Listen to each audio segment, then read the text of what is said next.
Hello दोस्तों, कैसे हैं आप लोग। आशा करता हूँ आप लोग ठीक होंगे, मज़े में होंगे। दोस्तों, आपके सामने फिर हाजिर हूँ एक और स्टोरी के साथ, जिसका नाम है लेपर्ड ऑफ मगादी। ये केनेथ एंडरसन की स्टोरी है। चलिए स्टोरी को शुरू करते हैं।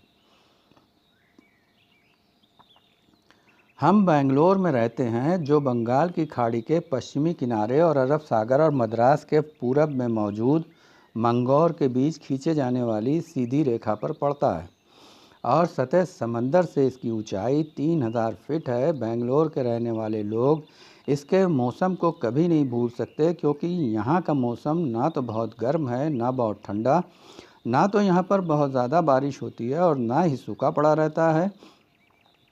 नवंबर के महीने से फरवरी तक सर्दी का मौसम रहता है और सुबह में काफ़ी कोहरा छाया रहता है, मगर गर्मियों में भी यहाँ की सुबह सुहानी होती है। बेंगलोर को कन्नड़ी भाषा में बंगालेरू कहते हैं, जिसका मतलब अनाज का शहर है। जिस आदमी ने बेंगलोर में पैदा होने वाले लोकल और यूरोपियन नस्ल के फल और सब्जियां खाई हैं, वो आदमी इनका स्वाद कभी नहीं भूल सकता। सेकेंड वर्ल्ड वार के ख़त्म होने तक बेंगलोर एक कस्बा था और फौजी नज़रिए से अहम होने के कारण ये इंडस्ट्रियल सिटी बनना शुरू हुआ। बेंगलोर में हिंदुस्तान के सबसे बेहतरीन शहर होने की सारी बातें मौजूद हैं। वर्ल्ड वार और उसके बाद यहाँ पनाह लेने वालों की वजह से यहाँ की आबादी काफ़ी बढ़ गई है और कारखानों के साथ साथ ये शहर भी तेज़ी के साथ फैल रहा है। लेकिन मैं यहाँ पर बेंगलोर की खूबियाँ नहीं गिनवा रहा, मैं तो बस ये बता रहा हूँ कि ये शहर बहुत खूबसूरत है और कई पहाड़ियों पर फैला हुआ है। और अगर आप किसी एक पहाड़ी पर चढ़कर देखें तो आपको आसमान छूती 3 ऊंची ऊंची पहाड़ियाँ दिखाई देंगी। इनमें एक उत्तर में, दूसरी उत्तर पश्चिम और तीसरी पश्चिम में पड़ती है और इन तीनों की बेंगलोर से दूरी 35 मील से ज़्यादा नहीं है। ये सभी पहाड़ियाँ 4000 फीट से ज़्यादा ऊंची हैं। उत्तर की पहाड़ी इनमें सबसे ज़्यादा ऊंची है और उसकी 3 चोटियाँ हैं, जिनको नंद रोक कहा जाता है। इन 3 चोटियों के पूरब वाली दिशा की चोटी पर एक पुराने किले के खंडर हैं, जिसे पहले के ताकतवर बादशाह टीपू सुल्तान ने बनवाया था। इसके एक किनारे पर 600 फीट गहरी ढलान है, जहां बादशाह अपने दुश्मनों को आंखों पर पट्टी बांधकर चलने के लिए छोड़ देता था। जो आदमी उस ढलान पर लगे तख्ते पर चलते हुए वापस आ जाता, उसकी जान बख्श दी जाती थी। हालांकि अभी तक ऐसे किसी आदमी का वर्णन नहीं मिलता जो इसमें सफल रहा हो। शायद ये तख्ता हिलता हो या फिर उसे बनाया ही ऐसे गया हो कि वो पलट जाए, लेकिन कौन इन बातों को जाने और तमाम इतिहासकार भी इस मामले को लेकर खामोश हैं। बेंगलोर के उत्तर पश्चिम में सेवा नगाना नाम की पहाड़ी है। उस पहाड़ी की चोटी पर हिंदू तीर्थ यात्रियों के लिए एक मंदिर है और इसी चोटी पर एक बहुत गहरा कुआं भी है, जिसके बारे में मशहूर है कि उसकी गहराई की कोई था नहीं है। एक और कहावत के अनुसार उस कुएं से एक सुरंग जैसा रास्ता 35 मील दूर बेंगलोर तक जाता है। तीसरी पहाड़ी मगादी के पहाड़ी के नाम से जानी जाती है। आप बेंगलोर के किसी ऊंची जगह से देखें तो दूर एक उभार जैसा दिखाई देता है, मगर उसके करीब जाने पर पता चलता है कि ये कुबड़ वाले ऊंट की तरह के 2 उभार हैं। इन दोनों उभारों के बीच घनी झाड़ियों से भरी एक घाटी है, जहाँ रास्ता बहुत फिसलनदार है और अगर वहाँ पर पैर फिसल जाए तो आपके साथ भी वही सब होगा जो टीपू सुल्तान अपने दुश्मनों के साथ करता था। इसी घाटी से मेरी कहानी शुरू हो रही है, क्योंकि इसी घाटी के पास पहाड़ी में मगादी के लेपर्ड की गुफा थी। मगादी की पहाड़ी के आसपास घने जंगल हैं। उसके दक्षिण में संरक्षित जंगल है, जो कई पहाड़ियों से होता हुआ दक्षिण की तरफ 70 मील दूर संगम नामी जगह पर कावेरी नदी से मिल जाता है। हालांकि ये पूरा जंगल संरक्षित नहीं है, लेकिन इसका बड़ा हिस्सा संरक्षित समझा जाता है। गैर संरक्षित जंगल का ज़्यादातर हिस्सा घनी झाड़ियों से पटा पड़ा है। वहाँ की पहाड़ियों की सीधी दिशा में आधी दूरी पर कैलाशबद और कंगनहाली के शहरों के बीच पहाड़ काफ़ी ऊंचा है और इस इलाके में लेपर्ड की भरमार है। मेरा बेटा इस इलाके को शिकार के लिए बहुत पसंद करता है और उसने यहाँ 40 से ज़्यादा तेंदुए और 12 से ज़्यादा भालू मारे हैं। हालांकि अभी बस वो 23 साल का है। मगादी के पश्चिम में एक समतल मैदानी इलाका है जो झाड़ियों से भरा पड़ा है। यहाँ काला हिरन, खरगोश, मोर, तीतर और बटेर बहुतायत से मिलते हैं और यहाँ की पहाड़ियाँ पश्चिम से उत्तर तक फैली हुई हैं, मगर आगे बढ़ते बढ़ते इनकी ऊंचाई कम होती जाती है। इसके पूरब में जो पहाड़ी इलाका है उसकी बेंगलोर से दूरी करीब करीब 35 मील है। अर्कावती नदी एक छोटी सी नदी है जो बेंगलोर की तरफ जाने वाली सड़क पर 23वें मील के पास से बहती है और यहीं पर उस पर एक बंधा बनाया गया है। ये डैम बहुत बड़ा है ताकि बेंगलोर को पूरे साल आराम से पानी की सप्लाई होती रहे। इस बंधे पर बहुत बड़े बड़े पंप लगाए गए हैं जो 23 मील दूर बेंगलोर तक पानी पहुंचाते हैं। अब तक आप लोग इस इलाके के बारे में अच्छी तरह समझ गए होंगे जहां इस तेंदुए ने दस्तक दी। ये तेंदुआ भी किसी अलग तरह का तेंदुआ नहीं था। अब जो घटनाएं मैं सुनाने जा रहा हूं वो पहली वर्ल्ड वार से पहले हुई थीं। मगादी की पहाड़ियों में फैली हुई बस्तियों में उस तेंदुए ने कुछ बकरियां और कुत्ते मार खाए, लेकिन किसी ने इस पर कोई ज़्यादा ध्यान नहीं दिया। इस इलाके के लेपर्ड पीढ़ी दर पीढ़ी ऐसी हरकतें करते चले आ रहे हैं और यहाँ के लोग इसके आदी हो चुके हैं। फिर समय गुजरता गया और इसी के साथ इस तेंदुए की हिम्मत बढ़ती चली गई। उसने कुछ बछड़े और इसके बाद गाय भी मारी। बेंगलोर में एक आदमी रहता है जिसका नाम मुन्नुस्वामी है, जो खुद को अंग्रेज़ी हुकूमत के बड़े लोगों का मददगार शिकारी कहता है। उसका काम अनाड़ी शिकारियों को जाकर शिकार के बारे में खबरें गढ़ गढ़ कर सुनाना है। चलिए मैं आपको उसे समझने के लिए एक मिसाल देता हूँ। जैसे वो मेरे पास आकर कहेगा, सर वाइल्ड फील्ड के पास जंगली सुअरों का पूरा झुंड मौजूद है जो यहाँ से बस 12 मील दूर है। फिर वो हमसे कहेगा, साहब मगादी वाली सड़क पर 10वें और 18वें मील के पास काले हिरनों के बहुत से झुंड घूम रहे हैं और हर झुंड में कम से कम 50 हिरन मौजूद हैं जिन्हें साहब आराम से मार सकते हैं। फिर वो उस सूचना के अच्छे खासे पैसे वसूल करता है, मगर जब शिकारी एक तय दिन उस जगह पर जाता है तो वहाँ न जंगली सुअर मिलते हैं न काले हिरन। शिकारी हैरान परेशान रह जाता है। हालांकि मुन्नुस्वामी के बारे में आप ऐसा वैसा मत सोचिए, वो काफ़ी चतुर आदमी है। वो कहता है, साहब देखिए मैंने आपको पहले ही बताया था मगर आप नहीं आए। अभी कल ही कई सारे फौजी अफसरान कार से आए थे, उन्होंने 2 सुअर मारे और बाकी के सब भाग गए। तो साहब आप किसी और दिन आएँ। जंगली सुअर और काले हिरन बस किसी शिकारी को फांसने के लिए होते हैं। जब वो किसी शिकारी के पास तेंदुए की खबर लेकर जाता है तो बस देखने वाला सीन होता है। वो पहले शिकारी के बंगले के गेट पर पहुंचता है या फिर साहब को सड़क पर रोककर कहता है कि साहब मैं अंग्रेज़ी अफसरों की शिकार में सहायता करने वाला शिकारी हूँ।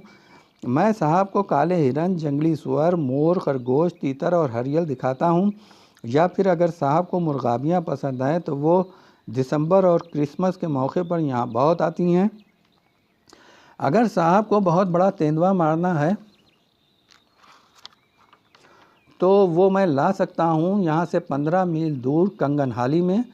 आप मुझे बस 15 रुपये एडवांस दे दें, इससे मैं एक गधा ख़रीद कर वहाँ बांध दूँगा और जब तेंदुआ गधे को मारेगा तो मैं आपको आकर बताऊँगा। मैं अच्छा मचान भी बना लेता हूँ साहब, आप तेंदुए को आसानी से मार सकते हैं। उसकी बातें सुनकर अनाड़ी शिकारी हैरान रह जाता है कि 15 रुपये के चारे के बदले 15 मील दूर तेंदुए का शिकार किया जा सकता है। कौन कहता है कि शिकार करना बहुत महंगा है। इसीलिए साहब फ़ौरन 15 रुपये मुन्नुस्वामी को पकड़ा देता है। फिर मुन्नुस्वामी साहब से कहता है कि उसे 3 रुपये बस का किराया और 2 रुपये खाना खाने के लिए भी दिए जाएं। अनाड़ी शिकारी सोचता है कि वो बिल्कुल सही पैसे मांग रहा है। अब मुन्नुस्वामी पैसे मिलते ही वहाँ से भाग जाता है और फिर उसका पहला पड़ाव ताड़ी खाने में होता है। उसे ताड़ी पीने का शौक़ है और इस पर उसे कोई काबू नहीं है। फिर 3 बोतलें ताड़ी पीने के बाद वो वहीं पड़ा रहता है। ताड़ी पाम के पेड़ के रस से तैयार की जाती है। फिर अगले दिन तैयार होकर मुन्नुस्वामी तेंदुए के पीछे निकल जाता है। बेंगलोर शहर में 2 कानी हाउस हैं जहां आवारा और लावारिस मवेशी, गधे और कुत्ते पकड़ कर रखे जाते हैं। सरकारी कारिंदों के द्वारा पकड़े गए गधे का जुर्माना 1 रुपया होता है और पकड़े जाने के 10 दिन बाद लावारिस जानवरों को नीलामी करके बेच दिया जाता है ताकि उनकी देखभाल का खर्चा निकल आए। और ये नीलामी हफ्ते में 2 बार होती है और मुन्नू स्वामी वहाँ पहुँचकर 2 रुपये में मरा हुआ सा गधा हासिल कर लेता है। कभी कभी तो वो किसी गधे का खुद को मालिक बताकर 1 रुपया जुर्माना अदा करके उसे ले आता है। क्योंकि सभी गधे एक जैसे दिखाई देते हैं, इसीलिए सरकारी तौर पर उसका दावा झुटलाया भी नहीं जा सकता। और फिर भी अगर ज़रूरत पड़ जाए तो उसके दोस्त गवाही देने कानी हाउस पहुंच जाते हैं। तो इस तरह मुन्नू स्वामी साहब से गधे के 15 रुपये वसूल करके उसे 2 रुपये में ख़रीदता है, यानी उसे पूरे 13 रुपये का फ़ायदा। फिर वो कई मील की दूरी तय करके उस जगह पहुंचता है जहां के बारे में वो शिकारी को बता चुका होता है। वहां पर वो गधे को 2 दिन के लिए बांध देता है और फिर तीसरे दिन सुबह सुबह जाकर वो गधे को खुद ही मार डालता है। और ये सब वो कुछ इस तरह करता है कि पहले बड़े चाकुओं की सहायता से वो गधे के गले की नस काटता है और जब गधा गिर जाता है तो उसकी गर्दन के दोनों तरफ 2-2 सुराख कर देता है, जो लेपर्ड के 4 दांतों के निशान की तरह दिखाई देते हैं। इसके बाद वो तेज़ चाकू की मदद से गधे का पेट फाड़कर उसकी आंतें वगैरह निकालकर आसपास फैला देता है। फिर जगह जगह से मांस इतनी सफाई से काटता है जैसे तेंदुए ने उसे खाया हो। इसके बाद वो गधे की लाश को पेड़ की टहनियों और झाड़ झंकार से ढक देता है। ये सब हो जाने के बाद वो अपने गंदे थैले से एक अजीब सी चीज़ निकालता है। अब मैं कुछ देर के लिए रुकता हूँ और आप लोग अंदाज़ा लगाएं कि वो चीज़ क्या हो सकती है। असल में वो एक तेंदुए की टांग थी जिसके अंदर भूसा भरा हुआ था। इस टांग से वो गधे की लाश के आसपास जगह जगह तेंदुए के पगमार्क बना देता है और फिर जब उसे इत्मीनान हो जाता है तो फिर 4 आने देकर वो किसी ट्रक पर सवार होकर साहब को ये खुशखबरी सुनाने पहुंच जाता है कि गधे को तेंदुए ने मार डाला है। ये खबर सुनकर अनाड़ी शिकारी जोश में आ जाता है और फिर जल्दी जल्दी वो अपनी पत्नी को चाय और सैंडविच तैयार करने को कहता है और अपनी राइफ़ल साफ़ करके गोलियां, टार्च, सेल और बाकी ज़रूरी सामान जमा करता है, जिनमें से ज़्यादातर उसके काम नहीं आने वाले। इसके बाद मुन्नू स्वामी और साहब दोनों तेज़ी से उस जगह की तरफ भाग पड़ते हैं। मुन्नू स्वामी वहां पहुंचकर गधे की गर्दन पर सुराख और ज़मीन पर पंजों के निशान साहब को दिखाता है तो साहब फ़ौरन विश्वास कर लेते हैं। फिर मुन्नू स्वामी 2 मज़दूरों की सहायता से मचान बनवाता है और इस काम के बदले साहब से 4 रुपये और वसूल कर लेता है, लेकिन मज़दूरों को 12 आना देकर भगा देता है। और जब साहब मचान पर चढ़ने लगते हैं तो मुन्नू स्वामी उनसे कहता है कि अगर साहब ने लेपर्ड मार लिया तो मुन्नू स्वामी को 20 रुपये बख्शिश मिलेगी, और अगर साहब से कोई गलती हो गई और वो नाकामयाब रहे तो फिर भी 10 रुपये उसे मिलेंगे। और अगर तेंदुआ लाश पर वापस ना लौटा तो याद रहे कि तेंदुए बहुत चालाक होते हैं और कभी कभी वापस नहीं लौटते हैं, मगर क्योंकि मुन्नू स्वामी ने बहुत मेहनत की है तो 5 रुपये तो ज़रूर मिलना चाहिए। और फिर ये बात तय हो जाती है। अब यहाँ पर ये देखिए कि मुन्नू स्वामी को साहब पर उतना ही विश्वास होता है जितना साहब को मुन्नू स्वामी पर, लेकिन तेंदुआ वहाँ आता नहीं क्योंकि तेंदुआ तो था ही नहीं। इसके बाद मुन्नू स्वामी 5 रुपये जेब में डालकर साहब को तसल्ली देता है और देता है कि तेंदुआ बहुत चालाक होता है और अगली बार शायद चांस मिल जाए। फिर वो एक और गधे को चारा बनाकर बांधने को कहता है और फिर इसी तरह उसका काम चलता रहता है, यहाँ तक कि नौसिखिया शिकारी तेंदुए के शिकार को भुलाकर जंगली मुर्गियों और तीतरों के शिकार में लग जाता है और मुन्नू स्वामी इससे भी फ़ायदा उठाता है। अब आप ये सोच रहे होंगे कि मुझे मुन्नू स्वामी के बारे में ये सारी जानकारी कैसे है, तो जवाब ये है कि मैं भी कभी नौसिखिया शिकारी था और मुन्नू स्वामी ने 4 बार मुझे जमकर लूटा। एक दिन अचानक मुझे उसकी असलियत पता चली। हुआ यूँ कि एक दिन मुन्नू स्वामी मुझे तेंदुए के पगमार्क दिखा रहा था और वहीं पर खड़ा एक आवारा कुत्ता हमें देख रहा था और अचानक कुत्ते ने भागकर झाड़ियों में से कपड़े का एक थैला अपने मुंह से उठा लिया। अब यह देखकर मुन्नू स्वामी घबरा गया और उसके पीछे भागा और मैं मुन्नू स्वामी के पीछे भागा और सबको भागता देखकर कुत्ता भी भागने लगा। इस भाग दौड़ के बीच थैले से कोई अजीब सी चीज़ ज़मीन पर गिरी जिस पर धब्बे से बने हुए थे, और फिर हम दोनों उस चीज़ की तरफ भागे। ये चीज़ तेंदुए का भूसा भरा हुआ पैर था। फिर काफ़ी खौफनाक धमकियों के बाद जाकर उसने अपनी ज़बान खोली और अपनी तमाम हरकतों के बारे में मुझे तफसील से बताया। मेरी सोच सभी के लिए भलाई की है, लेकिन अगर कोई बेवकूफ़ अपनी खुशी से मुन्नू स्वामी के जाल में फंसना चाहता है तो मुझे क्या परेशानी। इसीलिए मैंने कभी उसका भेद नहीं खोला। वो शायद मुझसे प्रेम करने लगा है। आप ये ना समझें कि आपको ये सारी बातें बताने से उसका राज खुल गया है। वो हर बार नए साहब के पास एक नए नाम से जाता था। उसका नाम रमैया भी हो सकता है, पोया भी हो सकता है, पोनिया भी, या फिर सैकड़ों दूसरे नाम हो सकते हैं। लेकिन अगर वो आपके पास धोखा देने को आए तो मैं आपको उसकी एक पहचान बताता हूँ। वो हमेशा अंग्रेज़ी बोलते हुए अपने को साहबों को शिकार में सहायता करने वाला शिकारी बताएगा। वो काफ़ी लंबा, बूढ़ा और काले रंग का आदमी है और उसने बालों का जूड़ा बनाया हुआ है।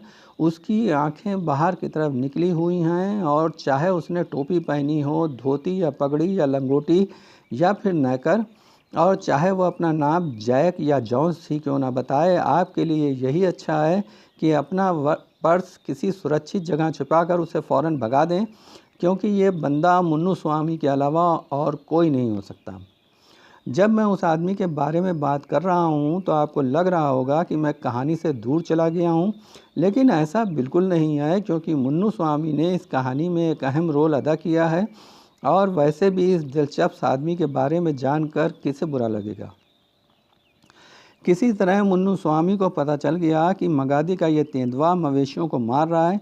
अब आप ऐसा ना सोचें कि वो तेंदुए की कहानियाँ अपनी तरफ से ही बनाता था और उसे असली तेंदुए के बारे में कुछ पता नहीं होगा। वो अच्छी तरह तेंदुए के बारे में जानता है, क्योंकि पहले किसी समय में वो एक अच्छा शिकारी रह चुका है और उसे जंगली दरिंदों और जानवरों के बारे में अच्छी मालूमात है। तो जब उसे यह खबर मिली तो वो खुद मगादी पहुंच गया और वहां पर पहुंचकर तेंदुए द्वारा की गई घटनाओं की जानकारियां इकट्ठा की, और उसे पूरी तरह विश्वास हो गया कि तेंदुआ बहुत सारे मवेशी मार रहा है। ये तो आप समझ ही गए होंगे कि मुन्नू स्वामी के साथ जाने वाले किसी शिकारी का कभी किसी जानवर से सामना नहीं हुआ था, इसलिए एक शिकारी गाइड के रूप में उसकी साख खतरे में थी। आधे से ज़्यादा लोकल या वो यूरोपियन शिकारी हों, मुन्नू स्वामी की शक्ल देखना नहीं चाहते थे, और मुन्नू स्वामी के लिए ये बहुत ख़तरनाक बात थी और इससे उसके रोज़गार पर असर पड़ रहा था। इस बार उसने कुछ ऐसा करने की सोचा जो उसकी शोहरत को बुलंदियों पर पहुंचा दे, और क्योंकि लेपर्ड दिन दहाड़े पालतू पशुओं को मार रहा था तो उसका शिकार करना आसान होगा। ये सोचकर मुन्नू स्वामी के अंदर का सोया हुआ शिकारी जाग उठा। उसने फैसला कर लिया कि खुद ही तेंदुए का शिकार करके फिर जुलूस की शक्ल में उसे बेंगलोर की सड़कों पर घुमाऊंगा, और उसके साथ ढोल ताशे और ऐलान करने वाले लोग भी होंगे। फिर वो उस लेपर्ड की लाश के साथ अपनी तस्वीरें भी खिंचवाएगा और इन तस्वीरों को अपने पुराने ग्राहकों को दिखाएगा कि देखो, मैंने खुद तेंदुआ मारा है। और जो शिकारी उससे बात करने को तैयार नहीं थे, उन्हें वो ये पिक्चर पोस्ट के ज़रिए भेजने की सोच चुका था, और तस्वीर के पीछे वो हाथ से लिख देगा कि ये तेंदुआ मुन्नू स्वामी नाम के मशहूर शिकारी ने इस जगह और इस दिन मारा है, क्योंकि उसके साथ आए हुए बड़े बड़े शिकारी उसकी मदद के बाद भी तेंदुए को मारने में नाकाम रहे थे। अब वो जितना ही इस बारे में सोचता उतना ही खुश होता जाता। वो सोच रहा था ऐसा करने से सब लोग सोचेंगे कि मुन्नू स्वामी सही में एक अच्छा शिकारी है और उसकी डूबती हुई शोहरत एक बार फिर बुलंदी पर पहुंच जाएगी। उसके पास एक पुरानी बंदूक हुआ करती थी जिसे वो काफ़ी समय पहले ही बेच चुका था, तो अब उसने मान मनव्वल करके किसी से 12 बोर की पुरानी 2 नाली बंदूक ली। फिर उसने मगादी का चक्कर लगाया और लोगों को बताया कि मुन्नू स्वामी नाम का मशहूर शिकारी जो वायसराय और फौजी जनरलों को शिकार कराने ले जाता है, वो यहाँ के तेंदुए की हरकतों को सुनकर खुद उसका शिकार करने यहाँ आया है, ताकि उनके मवेशी सुरक्षित रहें। और उसने ये भी बताया कि वो मगादी के गांव में ही रहेगा जो मगादी की पहाड़ी से 4 मील की दूरी पर बसा है, और उसने ये भी हुक्म दिया कि अगर किसी मवेशी को तेंदुआ मार दे तो उसकी खबर उसे फ़ौरन पहुंचाई जाए। फिर 2 दिन गुजर गए। इसके बाद उसके पास खबर आई कि तेंदुए ने एक गाय मार दी है। मुन्नू स्वामी के पास गोली वाला 1 और एलजी के 3 कारतूस थे, जिन्हें बंदूक के साथ ही उसने उधार लिया था। फिर बंदूक और कारतूस लेकर मुन्नू स्वामी घटनास्थल पर पहुंचा और एक पेड़ पर मचान बनाकर बैठ गया। अब मुन्नू स्वामी की यह खुशकिस्मती कि तेंदुआ गाय की लाश पर वापस आया। मुन्नू स्वामी ने उसके ऊपर गोली चला दी और इसके साथ ही उसने दूसरी नाल का ट्रिगर भी दबा दिया, जिससे निकले हुए एलजी के छर्रे भी तेंदुए को लगे, लेकिन वो वहाँ से भाग निकला। बाद में मुन्नू स्वामी ने सारे हालात को समझते हुए सोचा कि वो बूढ़ा हो गया है और इस हालत में वो तेंदुए के पीछे ना ही जाए तो अच्छा है, क्योंकि नकली प्रोपगंडे से होने वाले फ़ायदों के मुकाबले घायल तेंदुए का पीछा करना ज़्यादा ख़तरनाक था। ये सोचकर उसने शिकार की मुहिम ख़त्म की और बेंगलोर चला गया। इसके बाद कई हफ्ते गुजर गए और फिर जैसा कि ऐसे मामलों में होता है, वही कहानी शुरू हो गई। एक लेपर्ड ने मगादी से गिलासबंद जाने वाली सड़क के किनारे बसे देहातों में कुत्ते और बकरियां मारना शुरू कर दी। 1-2 बार चरवाहों ने अपनी बकरियां बचाने की कोशिश की, मगर लेपर्ड ने उनके ऊपर भी हमला कर दिया और इस हमले में एक आदमी और एक लड़का बुरी तरह घायल हो गए। इसके बाद अगली घटना एक घोड़ा गाड़ी वाले के साथ हुई। एक रात मैसूर से आने वाली ट्रेन से गिलासबंद के रेलवे स्टेशन पर 3 आदमी उतरे। क्योंकि रात ज़्यादा हो चुकी थी तो वहाँ पर कोई भी सवारी गाड़ी मौजूद नहीं थी, तो उन्होंने आगे के 10 मील का सफ़र करने के लिए एक तांगा किराए पर लिया। तांगा एक घोड़ा गाड़ी होती है जिसमें सवारी बैठ सकती है। इसमें छत भी होती है और इसको जो घोड़े खींचते हैं वो टट्टू की तरह दिखाई देते हैं, मगर उनके बाल और दुमें घोड़े के मुकाबले छोटी होती हैं। तांगा अपनी मंजिल पर खैरियत से पहुंच गया और यात्री उतर गए। इसके बाद तांगे वाले ने रात वहीं पर गुजार कर सुबह गिलासबंद जाने का फ़ैसला किया। उसने घोड़े की जीन वगैरह खोली और घोड़े के सामने कुछ सूखी घास डालकर खुद पास में ही सो गया।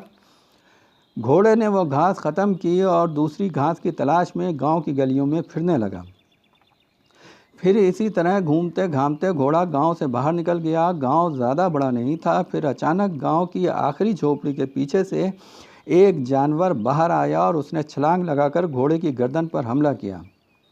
इस अचानक हमले से घोड़ा बदहवास हो गया और हिननाते हुए वापस भागा। इस भाग दौड़ में वो जानवर अपनी पकड़ बनाए न रख सका और नीचे गिर गया, मगर गिरते गिरते उसने घोड़े की गर्दन पर गहरा घाव बना दिया था। यह जानवर एक लेपर्ड था। घोड़े की हिनहिनाहट और लेपर्ड की गुर्राहटों की आवाज़ों से तांगे वाला जाग उठा और उसने घोड़े को भागकर अपनी तरफ आते देखा। घोड़ा खून से सराबोर दहशत से कांप रहा था। यह देखकर तांगे वाले ने शोर मचा दिया। क्योंकि अब यह घायल घोड़ा तांगे के काबिल नहीं था, तो तांगे वाला उसे पैदल चलाकर गिलासबंद ले गया और वहां उसने पुलिस को घटना की सूचना दी। फिर यह खबर चारों तरफ फैल गई कि इस इलाके में तेंदुआ है और जल्दी ही वो आदमखोर बन जाएगा। फिर कुछ दिन बाद मगादी से 2 मील दूर लेपर्ड ने एक आदमी पर हमला करके उसे बुरी तरह ज़ख्मी कर दिया। वहीं आसपास खेतों में काम करते हुए किसानों ने जब तेंदुए को हमला करते हुए देखा तो वो शोर मचाते हुए आदमी को बचाने के लिए उसकी तरफ दौड़े।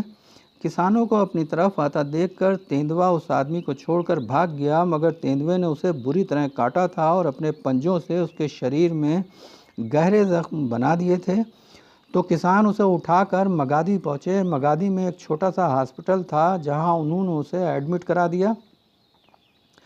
इसके बाद पुलिस को सूचना दी गई। वहां का दफ़ेदार, यानी जिसे आप सार्जेंट समझ लें, वो उस इलाके की पुलिस चौकी का इंचार्ज था। तो घटना की जानकारी मिलते ही वो मुआयना करने के लिए घटनास्थल की तरफ चल दिया। उसके साथ एक सिपाही और एक साइकिल भी थी। गांव वाले उसे उस जगह ले गए जहां पर घटना घटी थी। दफ़ेदार अभी पगमार्क और दूसरे निशान देख ही रहा था कि किसी की नज़र ऊपर उठी तो देखा कि एक छोटी पहाड़ी की बड़ी चट्टान पर तेंदुआ उनसे करीब 2 फरलांग की दूरी पर आराम से बैठा है। जब दफ़्फ़ेदार ने यह देखा तो वो फ़ौरन अपने सिपाही की साइकिल पर बैठकर सीधा पुलिस चौकी पहुंचा, जहां 3 राइफ़लें मौजूद थीं। फिर वो राइफ़ल लेकर तेज़ी के साथ वापस आया। वापस आने पर उसे पता चला कि तेंदुआ पहाड़ी से उतरकर गायब हो गया है। लोगों ने उससे कहा कि अगर वो एक चक्कर काटकर पहाड़ी के पीछे जाए तो रास्ता ज़्यादा लंबा नहीं है और शायद उसे तेंदुआ वहाँ मिल जाए। दफ़्फ़ेदार बहादुर आदमी था तो उसने एक देहाती को साथ लिया और पहाड़ी की तरफ चल दिया। उसके हाथ में 303 की एक गोली वाली राइफ़ल थी। हिंदुस्तान में पुलिस को 303 की बंदूक ही दी जाती है, मगर उसमें से मैगज़ीन निकाल ली जाती है ताकि सिपाही गोलियों की बौछार एक साथ ना कर सके। दफ़्फ़ेदार की राइफ़ल में एक गोली भरी हुई थी और 2-3 गोलियां उसकी जेब में मौजूद थीं। जब वो पहाड़ी के दूसरी साइड पहुंचा तो लेपर्ड उसे कहीं दिखाई नहीं दिया। वहां पर बहुत सारी बड़ी बड़ी चट्टानें बिखरी हुई थीं। देहाती ने उसे सलाह दी, क्यों ना पहाड़ी से थोड़ा उतर कर तेंदुए की तलाश की जाए, और दफ़्फ़ेदार ने उसकी सलाह पर अमल किया। अभी वो थोड़ा ही नीचे आए थे कि अचानक 2 पहाड़ी चट्टानों के बीच से तेंदुआ निकलकर बाहर आया। इस अचानक आमद से दफ़्फ़ेदार घबरा गया और उसने बंदूक की नाल उठाए बिना ही फायर कर दिया। गोली ज़मीन में घुस गई और अगले ही पल तेंदुए ने दफ़्फ़ेदार को ज़मीन पर गिराया और उसके सीने पर सवार होकर उसके बाजुओं को अपने जबड़ों से चबाना और नोचना शुरू कर दिया। यह देखकर दफ़्फ़ेदार का साथी फ़ौरन पहाड़ी से नीचे भागा। दफ़्फ़ेदार को कुछ लम्हे नोचने घसीटने के बाद लेपर्ड उसे छोड़कर फिर चट्टानों में गायब हो गया, क्योंकि वो अभी तक आदमखोर नहीं बना था। अब बुरी तरह घायल होने के बाद दफ़्फ़ेदार वहीं पहाड़ी पर पड़ा रहा। इस बीच भाग कर जाने वाले देहाती ने पुलिस वाले को खबर दी। वो पुलिस वाला चौकी की तरफ दौड़ा ताकि और पुलिस वालों को बुला लाए। चौकी पर पहुंचकर उसने बताया कि शायद दफ़्फ़ेदार मारा जा चुका है। फिर 2 राइफ़लें और 2 लाठियां उठाकर सारे लोग घटनास्थल की तरफ भागे। जब ये लोग जा रहे थे तो कुछ और गांव वाले इनके साथ आ गए और घटनास्थल तक पहुंचते पहुंचते इनकी गिनती 10 हो गई। फिर ये लोग गंभीर रूप से जख्मी दफ़्फ़ेदार को घटनास्थल से उठाकर मकामी हॉस्पिटल तक लाए और फिर वहां से एम्बुलेंस के ज़रिए उसे विक्टोरिया हॉस्पिटल बेंगलोर भेजा गया।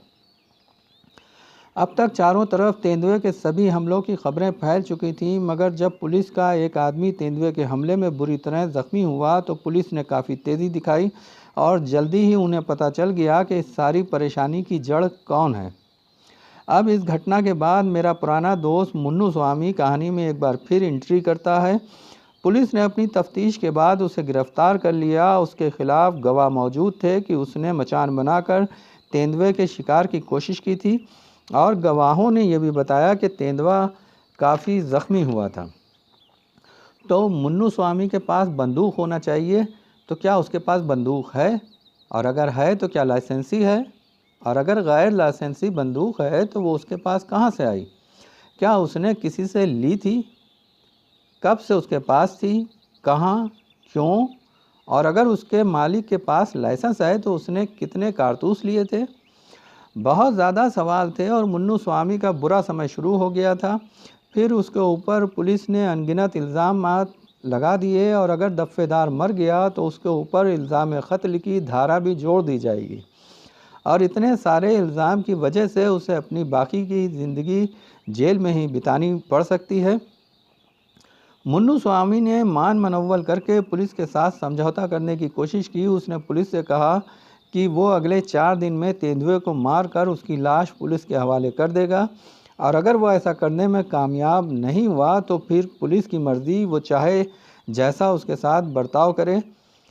मगर अगर वो कामयाब होता है तो पुलिस को उसके ऊपर से सारे इल्ज़ामात ख़त्म करना पड़ेंगे। डिस्ट्रिक्ट ऑफिसर काफ़ी समझदार आदमी था। उसकी दिलचस्पी मुन्नू स्वामी को सज़ा दिलवाने से ज़्यादा लेपर्ड के मारे जाने में थी, क्योंकि लेपर्ड किसी भी समय इंसानों को मारना शुरू कर सकता था। लेकिन मुन्नू स्वामी से ऐसा कोई ख़तरा नहीं था। फिर यही सोचकर उसने मुन्नू स्वामी को जेल से आज़ाद करके 4 दिन की मोहलत दे दी। खैर, फिर उसी दिन दोपहर के समय मुझे घर के बाहर से आवाज़ें दी जाने लगीं। सार सार, ये मुन्नू स्वामी की आवाज़ थी। दरवाज़ा खुलते ही वो दहाड़े मार मार कर रोता हुआ हमारे पैरों पर गिर पड़ा और सारा किस्सा सुनाया। मुन्नू स्वामी की एक बात जो मुझे आज तक समझ नहीं आई थी वो ये कि वो इतने आंसू कहाँ से लाता है। मुन्नू स्वामी के पास बस 4 दिन का वक्त था और उसने बताया कि अगर वो इस दौरान नाकाम रहा तो बहुत बड़ी सज़ा उसका इंतज़ार कर रही होगी। मैंने उससे हंसकर कहा कि तुम कहीं दूर भाग जाओ। उसने जवाब दिया कि वो भागने के बारे में सोच चुका है, लेकिन पूरे हिंदुस्तान में इतने बेवकूफ़ शिकारी उसे कहीं नहीं मिलेंगे और ना ही ऐसी जगह मिलेगी जहां 2 रुपयों में गधा नीलामी में हासिल हो जाए। फिर जितनी देर वो बात करता रहा उसके आंसू बहते रहे, उनमें शायद कुछ असली आंसू भी शामिल थे। फिर उसने हमसे पूछा कि क्या मैं उसकी मदद को तैयार हूँ और अगर मैं उसके लिए तेंदुए को मार दूंगा तो इससे ना सिर्फ उसकी जान बच जाएगी बल्कि दूसरे बेगुनाह लोगों की भी जान जाने से बच जाएगी। खैर, मैंने दूसरे लोगों की जान बचाने का फ़ैसला किया और मुन्नू स्वामी से कह दिया कि मुझे उसको बचाने में कोई दिलचस्पी नहीं है। उसको इस बात का बुरा लगे या ना लगे, मगर मैंने उसे ये बता दिया कि क्योंकि ये सारी मुसीबत उसकी पैदा की हुई है तो एक शर्त पे मैं उसकी सहायता करूँगा, और वो ये कि अगर वो तेंदुए के मारे जाने के दौरान मेरे साथ रहेगा और बीच में भाग नहीं जाएगा। उसने फ़ौरन मुस्कुराकर हामी भरी और उसके आंसू एकदम से गायब हो गए। शाम को मुन्नू स्वामी को साथ लेकर मैं डीएसपी के घर गया और उसे पूरी कहानी बताई। मैंने उससे कहा कि अगर वो वाकई में गंभीर है तो मुन्नू स्वामी के ऊपर से 4 दिन की पाबंदी हटा दे, क्योंकि मैं खुद मुन्नू स्वामी को साथ लेकर तेंदुए के पीछे निकल रहा हूँ। तो अगर पुलिस वाले 5वें दिन आकर उसे पकड़ ले गए तो फिर मेरा काम बीच में ही रुक जाएगा। डीएसपी ने मुझसे कहा कि उसने 4 दिन की ही मोहलत दी है, मगर हमारे कहने पर वो ये पाबंदी हटा लेता है और जितने भी दिन मुझे तेंदुए को मारने में लगेंगे मुन्नू स्वामी आज़ाद रहेगा। और उसने हमें एक पत्र भी दिया जिसे दिखाने पर वहाँ के सारे पुलिस वाले मेरी सहायता करते। यह सारी बातें मुन्नू स्वामी की मौजूदगी में नहीं हुई थीं। अगर वो ये बातें जान जाता तो फिर सुस्त पड़ जाता। वहाँ से बाहर आकर मैंने मुन्नू स्वामी को ये बताया कि जब तुम्हारी बात मैंने डीएसपी को बताई तो उसे अफसोस हो रहा था कि उसने 4 दिन तुम्हें क्यों दिए, इसीलिए उसने दिन कम करके 3 दिन कर दिए हैं। मगर मैंने उसे समझा बुझाकर उसे मना लिया है। मुन्नू स्वामी बहुत खुश हुआ और मेरा धन्यवाद करते हुए ज़िद करने लगा कि हम इसी वक्त सफ़र पर निकल पड़ें। खैर, फिर हम लोग अगली सुबह मगादी पहुंच गए। वहां पहुंचकर हमने पहाड़ी की तलहटी में बसे कई गांवों से जानकारियां इकट्ठा की और उस जगह भी पहुंचे जहां लेपर्ड पर मुन्नू स्वामी ने गोली चलाई थी। इस तरह सूचनाएं लेते हुए हम मगादी गांव पहुंच गए और हमने वहां उन सिपाहियों से बात की जो दफ़ेदार को पहाड़ी से उठाकर लाए थे। इसके बाद हम कार से गिलासबत की तरफ चल दिए और रास्ते में रुक रुक कर तेंदुए के बारे में जानकारियां इकट्ठा करते रहे। इसी रास्ते पर वो गांव भी आया जहां घोड़ा ज़ख्मी हुआ था और फिर यही सब करते हुए हम गिलासबत पहुंच गए। गिलासबत पहुंचकर मैं वहां के सब इंस्पेक्टर से मिला और उसे डीएसपी का पत्र दिखाया। फिर उससे तांगे वाले को बुलाने को कहा। उसने फ़ौरन तांगे वाले को बुला लिया। फिर मैंने तांगे वाले से कुछ प्रश्न किए। ये सब करते करते शाम हो गई, लेकिन अभी तक लेपर्ड के बारे में कोई सही जानकारी ना मिल सकी, जैसे कि वो कहाँ रहता है, कब आता है, उसकी क्या आदतें हैं वगैरह।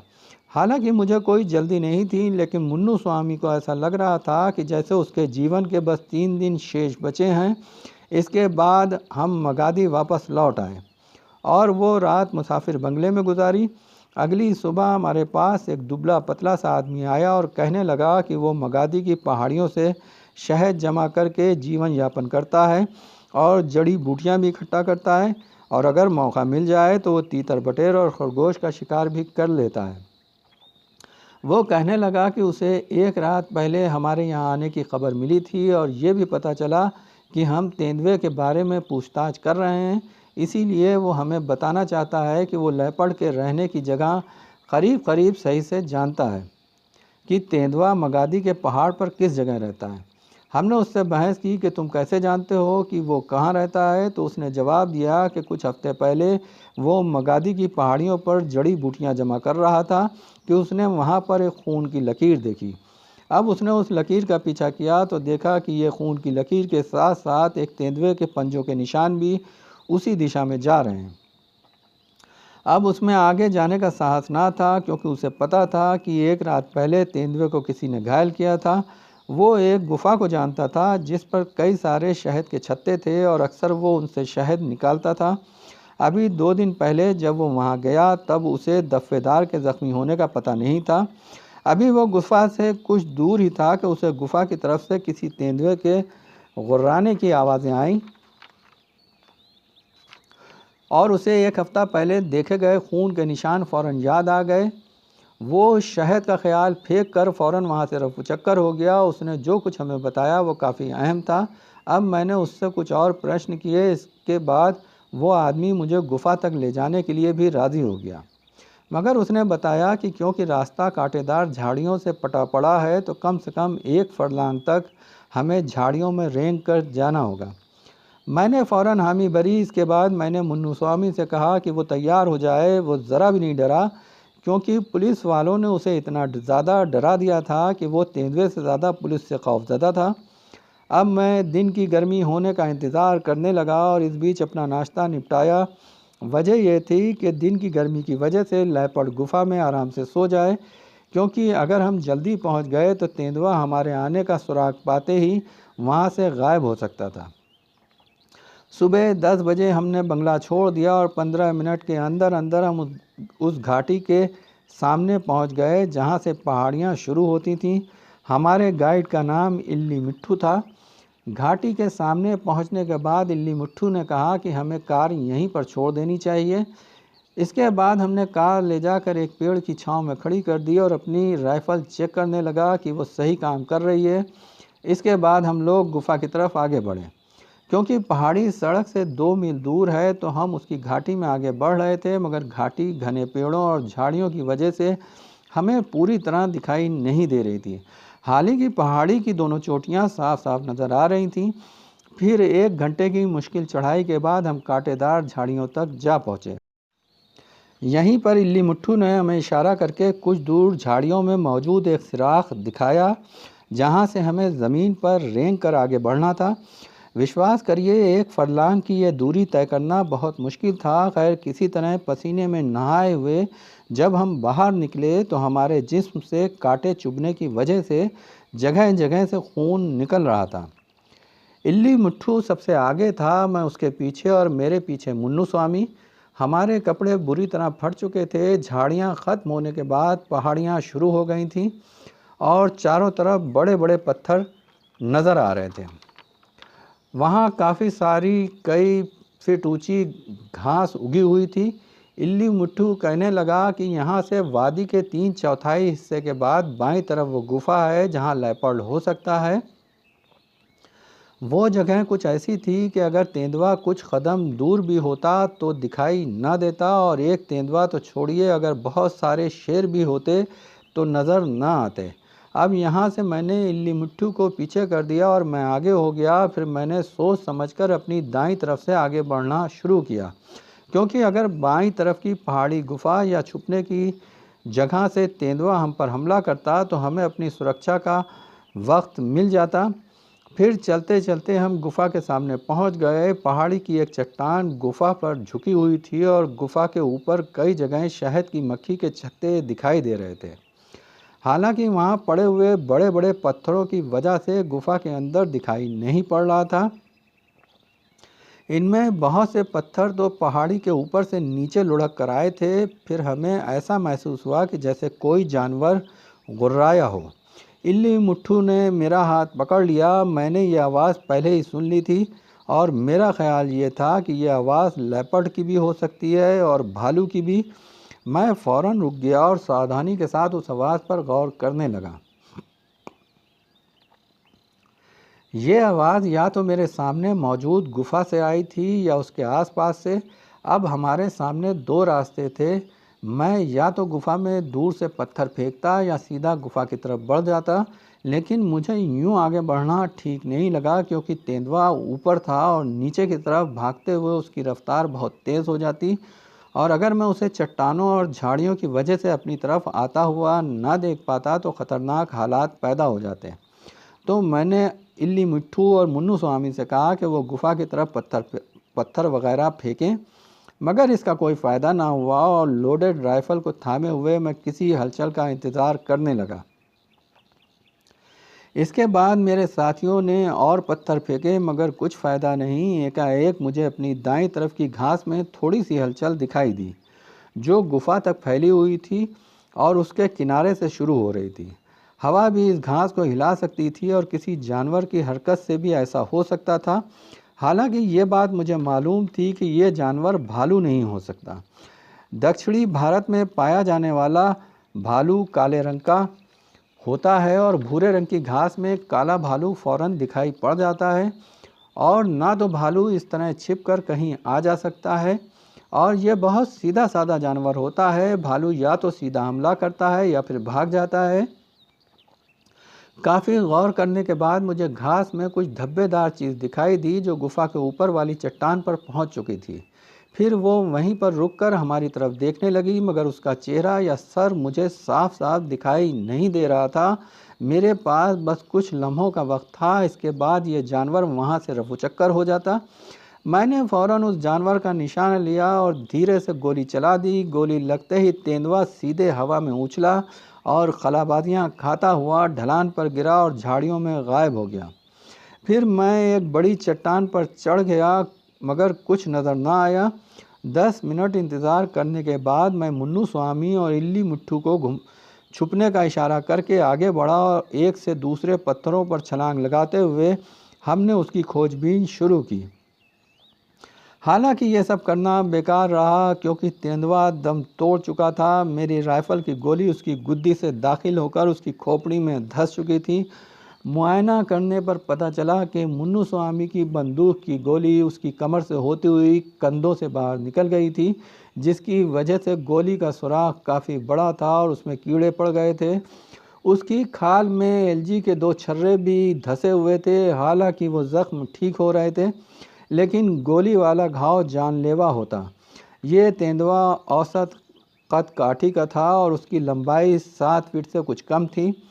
लेपर्ड की लाश को कांटेदार झाड़ियों से निकालना बहुत कठिन काम था, लेकिन फिर भी हम उसे निकाल कर ही माने, और फिर शाम होते होते उसकी लाश डीएसपी के कदमों में रख दी।